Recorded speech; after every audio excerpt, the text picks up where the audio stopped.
We here at the Sports History Network proudly partner with 26 podcasts, all revolving around the history of sports. But did you know that many of our hosts were sports history authors way before they started their shows? It's true. We've got Joe Ziemba, host of When Football Was Football, Joe Zagorski, host of Pro Football in the 1970s, Mark Morthier, host of Yesterday's Sports, Tommy Phillips, host of Lombardi Memories, and Scott Adamson, co-host of From the 55-Yard Line. All these authors have many books for you to choose from. To check them out, go to our website at sportshistorynetwork.com/sportshistorybooks. Pick up your copy today. Soundtrack provided by Kevin MacLeod of filmmusic.io. This podcast is part of the Sports History Network, your headquarters for the yesteryear of your favorite sport. You can learn more at sportshistorynetwork.com.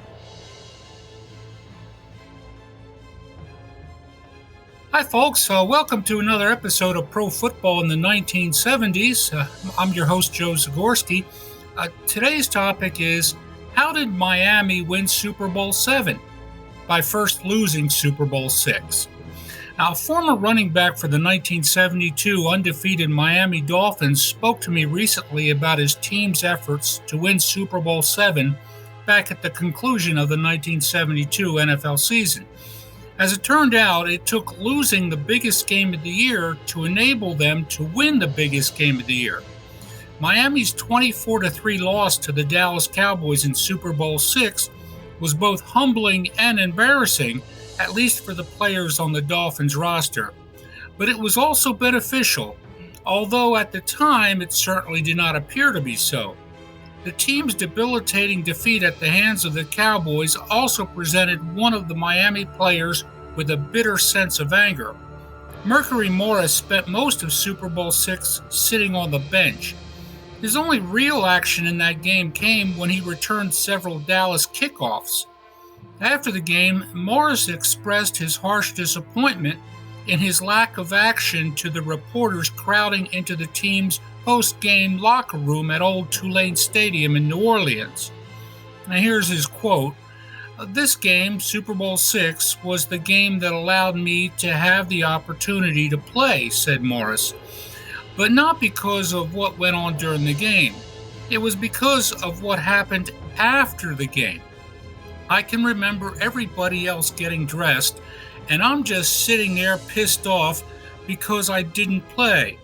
Now, I don't care what you call it on my part, sour grapes or anything else. They, the Cowboys, had us down, and then they tried to kick sand in our face. I was 24 years old, I think, then, but I was upset because the story was about me getting mad afterwards and being disgruntled about not playing, and we got our ass kicked."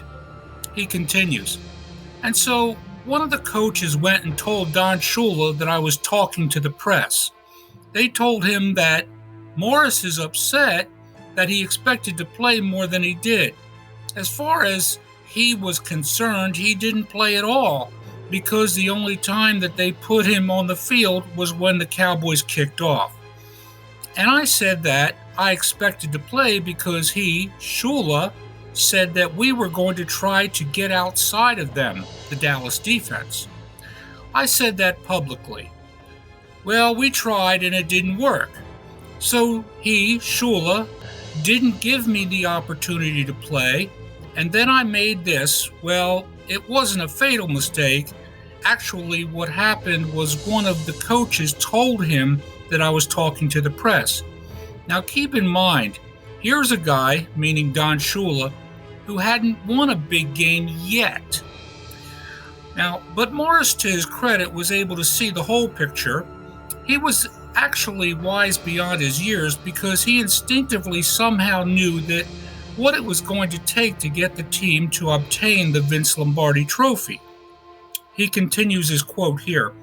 "We understood that there were 3 seasons to be involved here. The regular season, the playoff season, and if you're good enough, your season boils down to one game," he explained.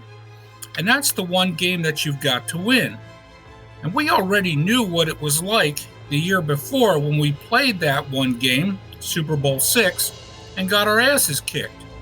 So we were determined to come back and get ourselves in a position where we could go back to that game and redeem ourselves for that game. So we won 16 games in order to play in that one game. We just happened to go unbeaten on our way towards redeeming ourselves. He continues his quote, "Even when we played Washington in Super Bowl VII, we go there and now we're the underdogs because they kept saying, oh, they can't win 17 games. Guess what? We already won 16. We only have to win one game. And that one game was the one game that we came here for in the first place. We just happened to go unbeaten. Our goal was to get back to the Super Bowl and redeem ourselves in that one game." Immediately following Miami's loss in Super Bowl VI, Shula and Morris had a verbal confrontation. Now, Shula had to have been upset with his young tailback because he had the nerve to argue with him face to face. That certainly took guts.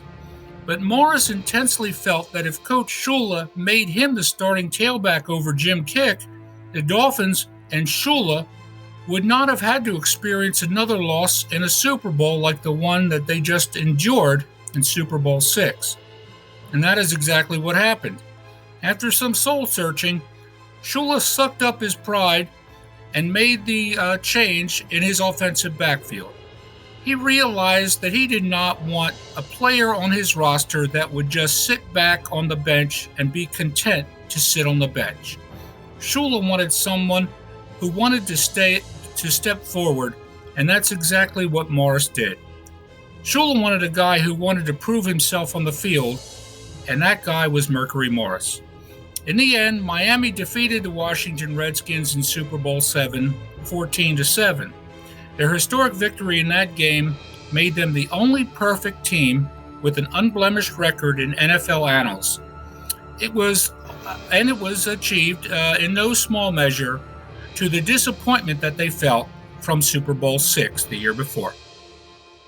Now, for the Pro Football in the 1970s trivia question for this episode, Mercury Morris played against his fellow collegiate backfield mate in Super Bowl VI for the Cowboys. Who was that running back that Mercury Morris played against in Super Bowl VI, who was on the same college backfield as him? You'll be getting answers sometime in the near future.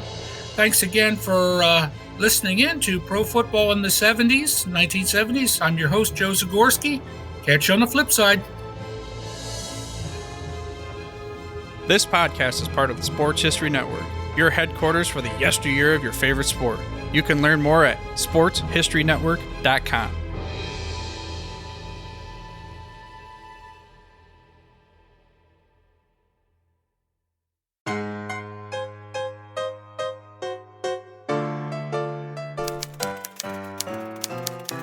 Put up my replica 1909 World Series program poster from Row 1 brand.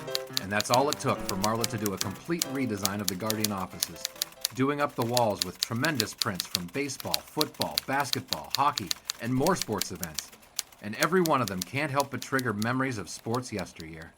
And here's the last one. Let's put it up here by your desk. Perfect. Ah, that's a nice one. College football, 1923, Navy versus Penn State. Do you remember that game, Marla? I sure do. It was October 20th, 1923. Cloudy, but a reasonable 57 degrees at the 2:30 kickoff time. Over 20,000 turned out at Beaver Field in College Station, Pennsylvania for this clash of two of the nation's top teams. The Nittany Lions were the underdogs, despite having won their first 3 games by a combined score of 94-0. The heavy favorites were the Midshipmen, who went on to play in the Rose Bowl after the season. Right, and the game immediately became... The entire color of the game would ultimately be dominated by Penn State's star halfback Harry Wilson, but both offenses took some time to get going for a good 22 minutes before Wilson got the crowd to their feet with an interception of Bill McKee's forward pass, returning it all the way for his first touchdown of the day. Wilson certainly was great On in the that. next kickoff, who would end up as returner but Harry Wilson? Wilson dodged at least a half dozen Recall the defenders greatest on a moments in sports 77-yard history, sweep or to just the your own end zone. personal The game had favorites gone from a with Row scoreless 1 tug of brand war to a sports two-touchdown paraphernalia. blowout in Don't less than a delay. minute, with Visit hometown today fans ready to at count a fourth win for sportshistorynetwork.com/row1. PSU. That's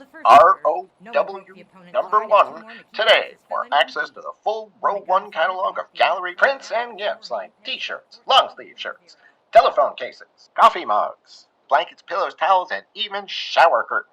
Act today for a 15% discount off all prints with coupon code SHN15 and 20% off all other items with coupon code SHN20 at checkout. And keep your dial locked to the Sports History Network for the exciting chronicles of the 1920 sports world in Orville, Mulligan. When the gun Sports started Strike. to mark the Coming end of the soon. half, the score remained Penn State 14, Navy 0. The second half had barely begun when Harry Wilson and Penn State went on to work on Navy again.